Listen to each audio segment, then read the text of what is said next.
bless you. It's Richard. We're still in Genesis chapter 12, in what I would say is the second half of it. So what we're doing is we're getting topics out of chapter 12. Last video we did was when the Lord told Abraham to leave his country and leave his kindred. If you haven't seen it, go back and see it real quickly. It's talking about getting out of your comfort zone. We got to get uncomfortable to get the blessing that I know we want.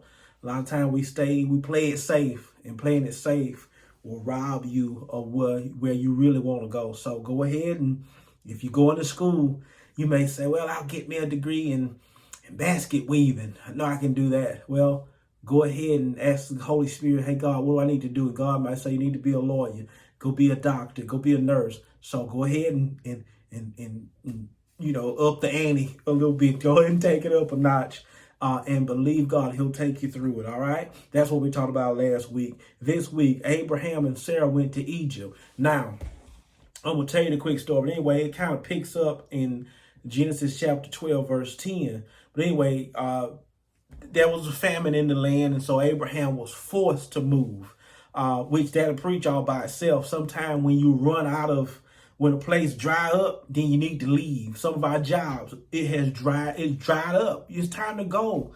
You've maxed out. You went as far as you can go. It's time to leave. So when stuff dry up, it's time to leave. And that's what Abraham had to do. They were forced to leave. There was nothing else there. Now, but I don't want to get there. I want to go to, and y'all, I don't know if y'all know me, all roads lead to marriage. But anyway, I just so happened to get to this one. Let me be quick because I want to spend a lot of time. Abraham and Sarah went to this other place. They went to Egypt. And Abraham, this is where Abraham told Sarah, because I think at this time her name was Sarai, not Sarah. But anyway, he told his wife, and his name was Abram, just bonus material, I guess. It wasn't Abraham yet, because he did not yet get the promise that God gave him. And we'll talk about that when we get there. We'll talk about the name change, when your destiny change, your name change, and all that good stuff. Both of their names changed after they had that encounter with God. Let me stay on course with this. Abraham and Sarah went to Egypt. Before they got there, Abraham, and I'm just going to make it plain as day, he told his wife, I want you to, because she must have been a knockout. He said, you're so beautiful. And it ain't said this way, but go and read it and you can see how they said it. But he told Sarah, he said, you're so pretty that I need you to say you're my sister, because when they see you, they're going to take you from me and they'll kill me for you. All right. So that's what happened in that. Now, sure enough, they did it. When he got into Egypt, when the plan unfolded, just the way he said, they took Sarah, but they took her because they said, hey, it's his sister, we'll take her. So they took Sarah.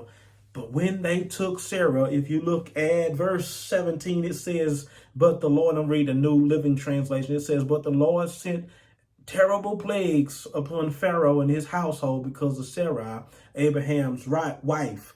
So, and then they get into where Pharaoh ended up calling Abraham in and saying, man, it's hard around here. it's tough around here because of this woman. And he said, what did you do to me? Let me go to where I'm going. If you are dealing with somebody else's husband or wife, sexually or however, in an inappropriate way, look for a bunch of trouble from God. And let me say it this way, if you are, because I remember one time in my own life, I was a single man and a lady was dealing with me and she said, I'm not married, I'm single and ready to mingle. Well, I didn't know it until a gentleman gave me a phone call, and it was an ugly phone call.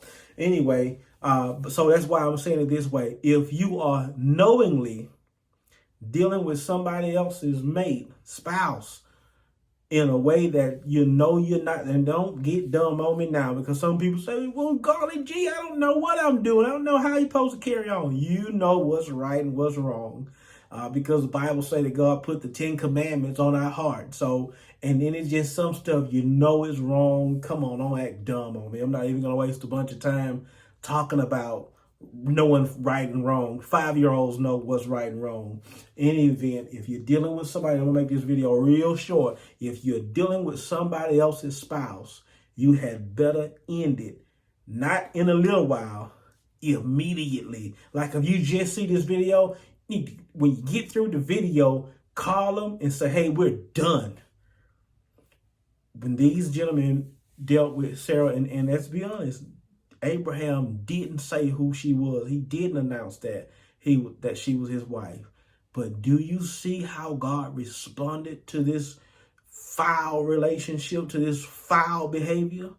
God didn't like it, and he began to plague that house. I'm telling you, if you're doing something you're not supposed to be doing, if you've gotten into a bad relationship, leave it immediately. God bless you.